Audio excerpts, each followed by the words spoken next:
Hello everyone, this is zero chemistry. I hope आप लोग बढ़िया होंगे, तैयारी अच्छी चल रही होगी आपकी। तो चलिए फिजिक्स का यहाँ पर कुछ क्वेश्चंस डिस्कस कर लेते हैं। कुछ क्वेश्चन आपके एग्जाम्स के रिलेटेड हैं। चलिए, पहला क्वेश्चन यहाँ पर है आपके पास, प्रकाश की किरण गमन करती है। मुझे लगता है ये तो सभी लोगों को पता है। ऑप्शन नंबर ए इसका राइट आंसर होगा। सीधी रेखा में गति करती है, गमन करती है। सेकेंड क्वेश्चन आपके पास है, प्रकाश का वेग न्यूनतम होता है। प्रकाश का वेग न्यूनतम किस में होता है? तो यहाँ पर निर्वात, जल, वायु या फिर कांच। तो सबसे कम यहाँ पर इन चार ऑप्शन में से कांच में होगा। ओके, ध्यान रखेंगे इस बात को। आगे बढ़ते हैं। यहाँ पर थर्ड, मोटर गाड़ी के चालक के सामने लगा रहता है। तो मोटर गाड़ी के चालक के सामने क्या लगा होता है? यानी कि आगे देखा होगा आपने कि जो कार वगैरह होती है, बस वगैरह होता है, उसके सामने एक शीशा लगा होता है। ठीक है, तो उसमें देखता है वो कौन सा वाला दर्पण रहता है, कौन सा मिरर वो रहता है। तो वो मिरर आपके पास रहता है अवतल दर्पण, जिसको कि हम कॉन्वेक्स मिरर भी कहते हैं। क्या कहते हैं? कॉन्वेक्स मिरर कहते हैं। देखिए, नेक्स्ट क्वेश्चन, मोटर कार के हेडलाइट में किसका प्रयोग होता है? देखिए, हेडलाइट की बात हो रही है। हेडलाइट सबको पता होना चाहिए, हेडलाइट क्या होता है? जो आगे लाइट मारता हो। ठीक है, उसके आगे से लाइट, जो हम आगे लाइट बीम होती है जिससे रास्ता दिखता है अंधेरे में, तो उसमें कौन सा यहाँ पर प्रयोग होता है? दर्पण, मिरर कौन सा प्रयोग होता है? तो इसका आप लोगों को ध्यान में रखना है। यहाँ पर कौन सा मिरर प्रयोग होता है? तो यहाँ पर होता है अवतल दर्पण। कौन सा दर्पण? अवतल दर्पण, यानी कि जिसको हम क्या कहते हैं? कॉनकेव मिरर भी कहते हैं। नेक्स्ट क्वेश्चन हमारे पास क्वेश्चन नंबर 5। क्वेश्चन नंबर 5 में आपको ध्यान रखना है, समतल दर्पण द्वारा बना प्रतिबिंब होता है। समतल दर्पण यानी कि प्लेन मिरर, जो घर पे आपके पास रहता है, जिसमें आप रोज़ अपना खूबसूरत सा चेहरा देखते हैं और देखते हैं कि यहाँ पर हम ही हैं दुनिया में बस सबसे सुंदर। तो यहाँ पर कौन है? यहाँ पर काल्पनिक। कैसा इमेज होता है? काल्पनिक इमेज होता है, इमेजिनरी इमेज यहाँ पर फॉर्म होता है। ऑप्शन नंबर बी इसका राइट आंसर हो जाएगा। नेक्स्ट क्वेश्चन की ओर बढ़ते हैं। लेंस की क्षमता का एसआई मात्रक होता है। एसआई मात्रक लेंस की क्षमता का होता है डायोप्टर।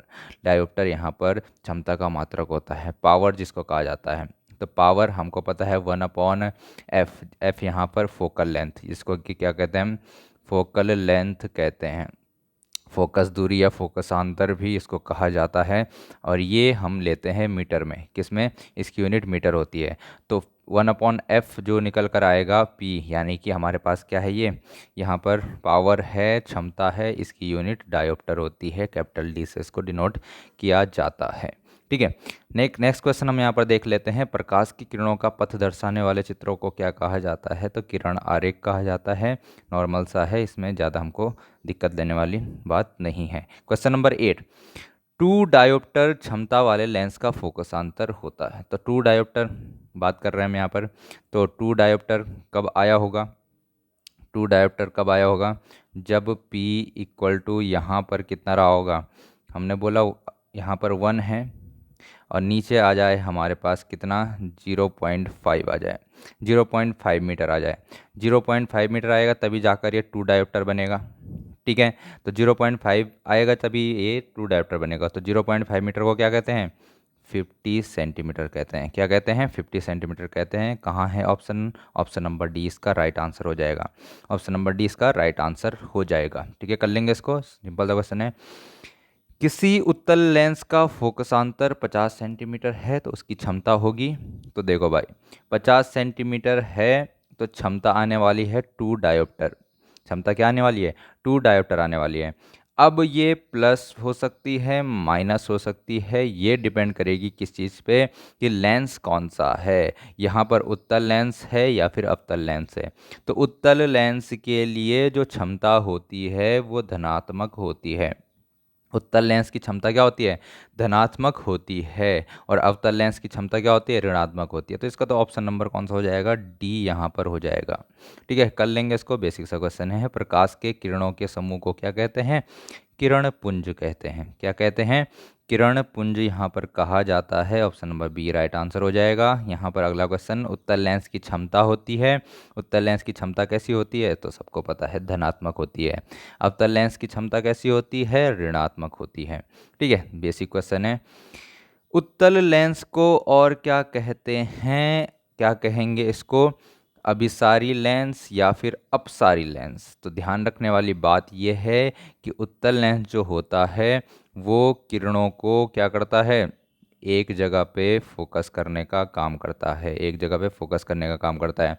तो जो एक जगह पे फोकस करने का काम करता है उसको कहा जाता है अभिसारी लेंस। यहाँ पर अभिसारी प्रवृत्ति होती है इसकी। कैसी होती है? एक पॉइंट पे कंसंट्रेट करने की प्रवृत्ति होती है इसकी, तो इसलिए अभिसारी लेंस कहेंगे। ठीक है, और इसको इंग्लिश में बोला जाए तो कन्वर्जेंट। ठीक है, कन्वर्जेंट लेंस है।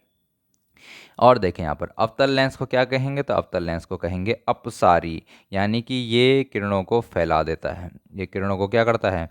फैलाने का काम करता है, किरणें फैल जाती हैं इससे। तो यहाँ पर ध्यान रखेंगे क्या हो जाएगा? अपसारी लेंस। कौन है? अवतल लेंस। यहाँ पर अपसारी लेंस होता है। क्वेश्चन नंबर 14 का ये आपके पास आंसर हो जाएगा। निम्न में से कौन सा पदार्थ लेंस बनाने के लिए प्रयुक्त नहीं किया जा सकता है? किसको प्रयुक्त नहीं करेंगे? तो देखो, जल से बन सकता है, कांच से बन सकता है, ट्रांसपेरेंट प्लास्टिक होते हैं उनसे भी बना सकते हैं हम, बट यहाँ पर क्या है? मिट्टी। मिट्टी के द्वारा क्या नहीं कर सकते? लेंस हम नहीं बना सकते। तो ऑप्शन नंबर डी यहाँ पर राइट आंसर हो जाएगा। क्वेश्चन नंबर 16 की ओर बढ़ते हैं। किस दर्पण से हमेशा वस्तु से छोटा प्रतिबिंब प्राप्त होता है? तो वस्तु से छोटा प्रतिबिंब हमेशा उत्तल दर्पण द्वारा प्राप्त होता है, जिसको हम क्या कहते हैं? कॉन्वेक्स मिरर कहते हैं। क्वेश्चन नंबर 17, किस दर्पण से इस वस्तु का बड़ा प्रतिबिंब बनता है? तो बड़ा प्रतिबिंब किससे बनने वाला है? तो अवतल दर्पण से बनने वाला है, कॉनकेव मिरर से बनने वाला है। प्रकाश के परावर्तन के कितने नियम हैं? प्रकाश के परावर्तन के 2 नियम होते हैं, सबको पता है। नेक्स्ट क्वेश्चन देखते हैं। जब प्रकाश की किरण हवा से कांच में प्रवेश करती है तो मुड़ जाती है, तो हवा तुम्हारे पास क्या हो गया? विरल माध्यम हो गया, और कांच यहाँ पर सघन माध्यम हो गया।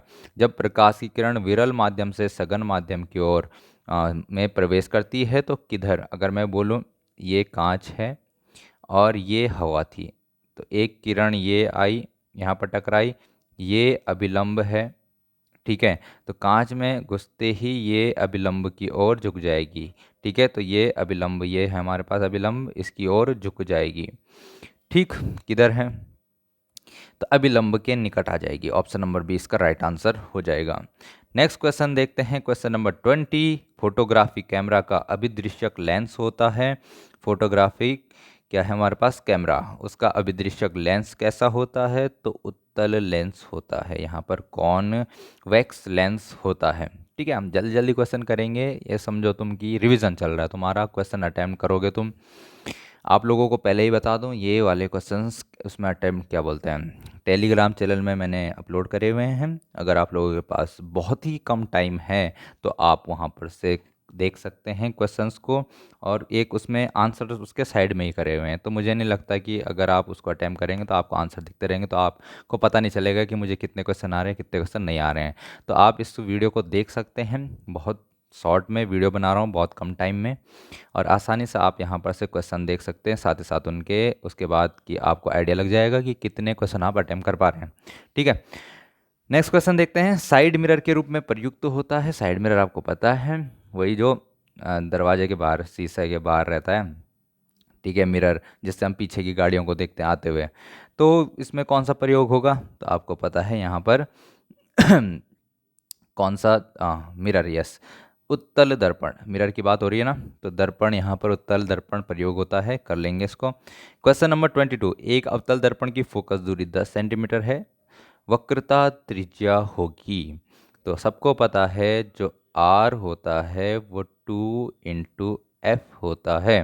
तो अगर फोकस दूरी 10 है तो आर हो जाएगा 10 दूनी 20 सेंटीमीटर। ऑप्शन नंबर कौन सा इसका राइट हो जाएगा? तो ऑप्शन नंबर इसका बी राइट हो जाएगा। कर लेंगे इसको। क्वेश्चन 23, निर्गत किरण एवं अभिलंब के बीच के कोण को, ये है हमारे पास, ये किरण आई और कहाँ गया? आपतन कोण, परावर्तन कोण और निर्गत, ये हमारे पास आया। ठीक है, देखो ये वाला क्वेश्चन जो है ये आपका प्रिज्म से रिलेटेड है। किससे रिलेटेड है? प्रिज्म से रिलेटेड। ये अगर मैं प्रिज्म बताऊं, ये प्रिज्म है, ये यहाँ पर से एंटर हुआ एक किरण और ये यहाँ से निर्गत हो गई, तो ये बना हमारे पास यहाँ पर अभिलंब, और ये तुम ये समझो ये निर्गत किरण है। ये कौन सी किरण है? निर्गत किरण है। और ये आपतित किरण है, ये आपतित किरण है। ठीक है, तो ये जो कोण बना इसको बोलते हैं निर्गत कोण। क्या बोलते हैं? निर्गत कोण बोलते हैं। तो ऑप्शन नंबर इसका कौन सा सही हो जाएगा? ऑप्शन नंबर सी सही हो जाएगा। तो किस तरीके से समझेंगे? प्रिज्म में निर्गत कोण आता है हमारे पास। क्वेश्चन नंबर 24 की ओर बढ़ते हैं। क्वेश्चन नंबर 24 क्या? सरल सूक्ष्मदर्शी में किसका उपयोग होता है? तो सरल सूक्ष्मदर्शी में यहाँ पर उत्तल लेंस का प्रयोग होता है। किसका प्रयोग होता है? उत्तल लेंस का प्रयोग होता है। क्वेश्चन नंबर 25, किस लेंस के द्वारा सिर्फ काल्पनिक प्रतिबिंब बनता है? तो काल्पनिक प्रतिबिंब सिर्फ बनता है अवतल लेंस के द्वारा। अवतल लेंस के द्वारा काल्पनिक प्रतिबिंब बनता है। परावर्तन के नियम से क्या निर्धारित होता है? तो आपको पता है आपतन कोण बराबर परावर्तन कोण। ठीक है, कौन सा होता है? आपतन कोण बराबर परावर्तन कोण होता है। क्वेश्चन नंबर 27, काल्पनिक प्रतिबिंब जो है वो कैसा होता है? सीधा होता है या फिर उल्टा होता है? तो आप लोगों को ध्यान रखना है काल्पनिक प्रतिबिंब हमेशा सीधा बनता है। कैसा बनता है? सीधा बनता है, जिसको कि इरेक्ट हम कहते हैं। क्वेश्चन नंबर 28 आपके पास है, लेंस में मुख्य फोकस की कितनी संख्या होती है? तो कितने मुख्य फोकस होते हैं? 2 मुख्य फोकस होते हैं। ऑप्शन नंबर ए इसका राइट आंसर हो जाएगा। सर्च लाइट का परावर्तक सतह होता है। तो सर्च लाइट का परावर्तक सतह जैसे हेडलाइट हमने देखा था कार के, वैसे ही है। ऑप्शन नंबर बी इसका राइट आंसर हो जाएगा। यहाँ पर अवतल परावर्तक सतह होती है। क्वेश्चन नंबर 30 देखें, दाढ़ी बनाने में कौन सा दर्पण प्रयुक्त होता है? तो आपको ध्यान रखना है दाढ़ी बनाने के लिए जो दर्पण प्रयुक्त होता है वो होता है अवतल दर्पण, convex mirror. Okay, next question की ओर बढ़ते हैं। एक उत्तल लेंस की क्षमता 1 डायोप्टर है। कितने डायोप्टर है? 1 डायोप्टर है, तो उस लेंस की फोकस दूरी कितनी होगी? तो यहाँ पर ध्यान रखेंगे, हमने बोला था P = 1/f होता है, और अगर 1 आना है तो 1 आने के लिए यहाँ पर फोकस दूरी 1 मीटर होनी चाहिए। कितनी होनी चाहिए? 1 मीटर होनी चाहिए। 1 मीटर में कितने सेंटीमीटर? तो 100 सेंटीमीटर। कितना आ गया? 100 सेंटीमीटर आ गया। अब हमको ध्यान रखना है कि जो उत्तल लेंस होता है उसके लिए फोकस दूरी धनात्मक होती है, तो यहाँ पर आ जाएगा +100 सेंटीमीटर। कौन सा इसका राइट आंसर हो जाएगा? तो आपके पास ऑप्शन नंबर सी जो दिया गया है वो इसका राइट आंसर हो जाएगा। कर लेंगे इसको। क्वेश्चन नंबर 32 की ओर बढ़ते हैं। किसी गोलीय दर्पण तथा किसी पतले गोलीय लेंस दोनों की फोकस दूरियां -15 सेंटीमीटर है। दर्पण तथा लेंस संभवतः हैं, तो निगेटिव यहाँ पर जो क्या रहती हैं फोकस दूरियां रहती हैं वो अवतल दर्पण और अवतल लेंस की रहती है।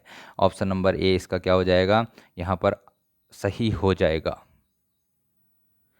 नेक्स्ट क्वेश्चन देखते हैं। क्वेश्चन नंबर 33, प्रकाश के अपवर्तन के कितने नियम हैं? तो प्रकाश के अपवर्तन के आपको पता है यहाँ पर 2 नियम होते हैं। परावर्तन के भी 2 नियम होते हैं, अपवर्तन के भी 2 नियम होते हैं। अगर अपवर्तनांक की बात करें, किसी माध्यम के अपवर्तनांक का मान क्या होता है? तो यहाँ पर आपके पास sin I/sin r होता है। sin I/sin r यहाँ पर अपवर्तनांक का मान होता है। हमने देखा होगा जो स्नेल का नियम है, स्नेल का नियम भी यही कहता है कि sin I/sin r जो होता है अपवर्तनांक के बराबर होता है। ये सेकेंड लॉ है यहाँ पर किसका? अपवर्तन का। अगला क्वेश्चन देखते हैं। एक उत्तल लेंस होता है, उत्तल लेंस कैसा होता है? तो किनारों की अपेक्षा बीच में मोटा होता है। उत्तल लेंस कैसा होता है? किनारों की अपेक्षा बीच में मोटा होता है। ये आपने उत्तल लेंस इस तरीके से देखा होगा, ये उत्तल लेंस होता है। ऑप्शन नंबर सी इसका राइट आंसर हो जाएगा। अवतल लेंस का आवर्धन हम यहाँ पर देख रहे हैं। आवर्धन की जब हम बात करेंगे तो अवतल लेंस का आवर्धन कैसा होता है? तो यहाँ पर किसके बराबर होता है? तो m = v/u के बराबर होता है, जहाँ पर m आवर्धन को प्रदर्शित करता है, v यहाँ पर वह प्रतिबिंब की दूरी को यहाँ पर डिनोट करता है, और जो u है यहाँ पर वस्तु की दूरी को यहाँ पर डिनोट करता है। ऑप्शन नंबर इसका डी सही हो जाएगा। क्वेश्चन नंबर 37, गोलीय दर्पण में फोकसांतर एवं वक्रता त्रिज्या के बीच संबंध होता है। तो यहाँ पर आपको पता ही है, जो गोलीय दर्पण है उसमें वक्रता त्रिज्या अगर आर हम ले रहे हैं तो वो 2 × f के बराबर होता है। ऑप्शन नंबर ए यहाँ पर इसका राइट आंसर हो जाएगा। क्वेश्चन नंबर 38 की बात करें, सोलर कुकर में प्रयोग किया जाता है, किस चीज़ का प्रयोग किया जाता है? तो सोलर कुकर में यहाँ पर अवतल दर्पण का प्रयोग किया जाता है। किसका प्रयोग किया जाता है? अवतल दर्पण का प्रयोग किया जाता है। क्वेश्चन नंबर 39 में आते हैं, उत्तल लेंस में बना प्रतिबिंब कैसा होता है? तो उत्तल लेंस में बना प्रतिबिंब वास्तविक और उल्टा होता है। कैसा होता है? वास्तविक और उल्टा होता है। ये बात आपको ध्यान में रखनी है। मुझे लगता है आप अच्छे से क्वेश्चन अटेम्प्ट कर रहे होंगे, आपने इससे पहले क्वेश्चन कर लिए होंगे, अभी आपका अच्छा रिवीजन चल रहा होगा। चलिए क्वेश्चन नंबर 40 की ओर बढ़ते हैं। उत्तल लेंस में जब बिंब f और 2f के बीच में रखा जाता है तो प्रतिबिंब कैसा बनता है? तो उत्तल लेंस की बात हो रही है, जब यहाँ पर क्या रखा? वस्तु, बिंब यानी कि वस्तु को कहाँ पर रखा जाता है? यहाँ पर f और 2f के बीच में रखा जाता है तो प्रतिबिंब कैसा बनता है, ये बात आपको बतानी है। तो यहाँ पर प्रतिबिंब जो है बड़ा और वास्तविक बनता है। कैसा बनता है? बड़ा और वास्तविक बनता है। ऑप्शन नंबर ए इसका राइट आंसर हो जाएगा। अगला अगला क्वेश्चन देखें यहाँ पर। नेक्स्ट क्वेश्चन है क्वेश्चन नंबर 41, दो वक्रीय पृष्ठों से घिरे ठोस माध्यम को कहते हैं, क्या कहते हैं? तो वही यार क्या कहेंगे? गोलीय लेंस कहेंगे। ठीक है, स्फेरिकल लेंस कहते हैं। तो दो वक्रीय हमारे पास पृष्ठ हैं, उनसे घिरा जो ठोस माध्यम होता है उसको हम गोलीय लेंस कहते हैं। क्वेश्चन नंबर 42, वह गोलीय दर्पण जो बाहर की तरफ वक्रित हो उसको क्या कहते हैं? तो गोलीय दर्पण है, बाहर की तरफ वक्रित है, तो इसको हम क्या कहने वाले हैं? तो इसको कहते हैं उत्तल दर्पण। क्या कहते हैं? उत्तल दर्पण कहते हैं। ये इसका option number C right answer हो जाएगा। क्वेश्चन नंबर 43, गोलीय दर्पण के परावर्तक पृष्ठ के केंद्र को दर्पण का क्या कहा जाता है? तो इसको दर्पण का ध्रुव कहते हैं। ये अगर मैं बात करूँ यहाँ पर, जैसे मैंने ये दर्पण बनाया और इसका यहाँ पर बीचों बीच क्या कहा जाता है? इसको ध्रुव कहा जाता है। क्वेश्चन नंबर 44, किसी लेंस द्वारा उत्पन्न आवर्धन का एसआई मात्रक क्या है? तो आप ध्यान रखेंगे, जो आवर्धन होता है हमको पता है किसके बराबर? v/u के बराबर ले लेते हैं कभी कभी, किस चीज़ के लिए? किसी लेंस के लिए। ठीक है, किसी के लिए -v/u हो जाता है। तो ये सब चीज़ें हैं। तो ये भी डिस्टेंस है, ये भी डिस्टेंस है, और डिस्टेंस से डिस्टेंस का मात्रक कैंसिल हो जाएगा, तो ये कैसा हो जाएगा? मात्रक विहीन हो जाएगा, यानी कि इसका कोई मात्रक नहीं होता है, इसका कोई मात्रक नहीं होता है। ये बात आप लोगों को ध्यान में रखनी है।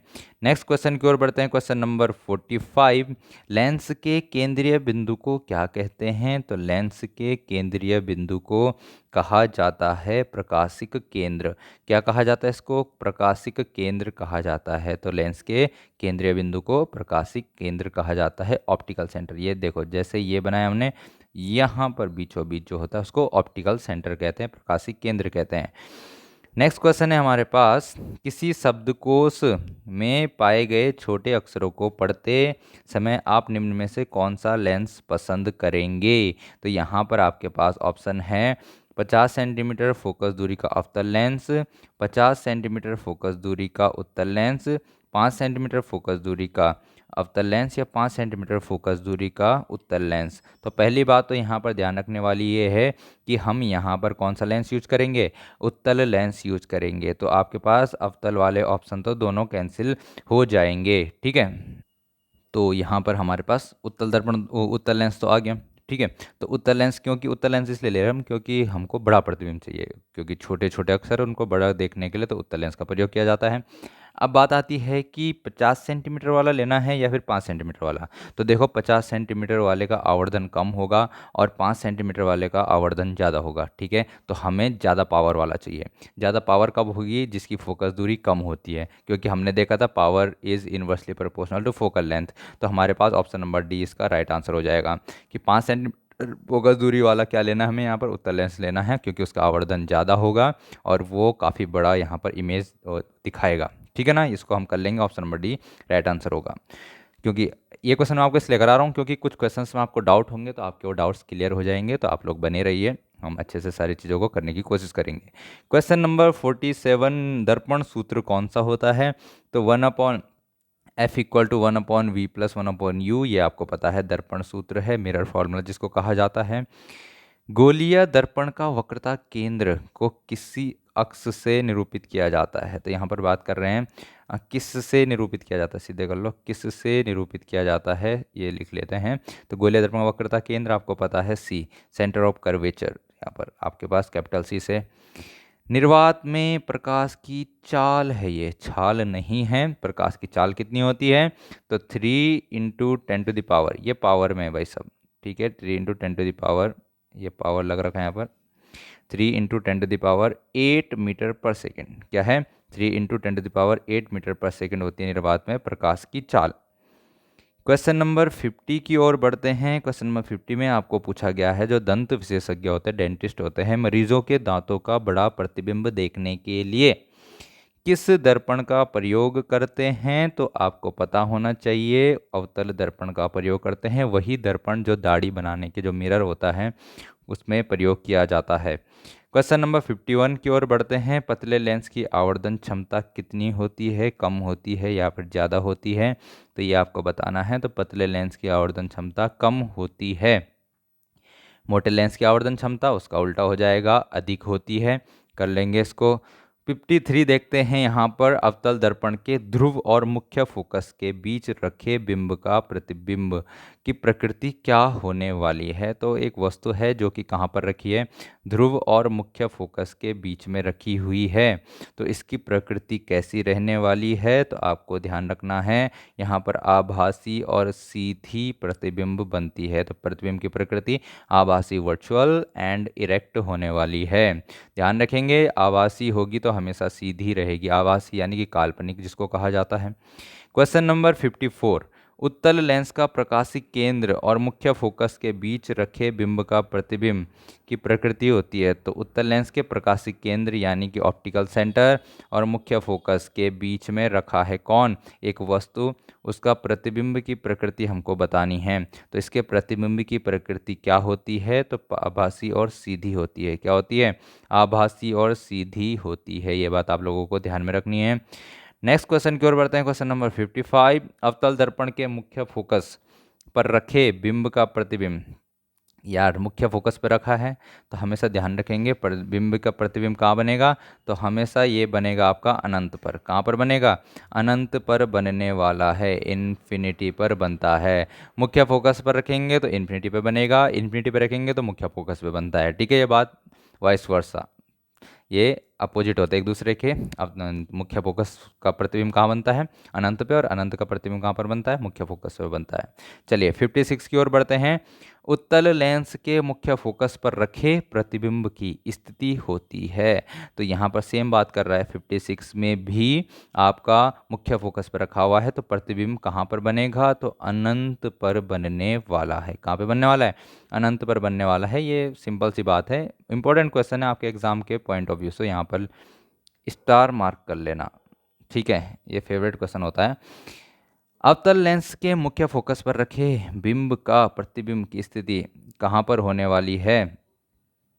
तो कहाँ रखा उसने? अवतल लेंस के मुख्य फोकस पर रखा हुआ है। अब ये क्या बात हो गई? 57, प्रकाशिक केंद्र और फोकस के बीच, 1 मिनट है।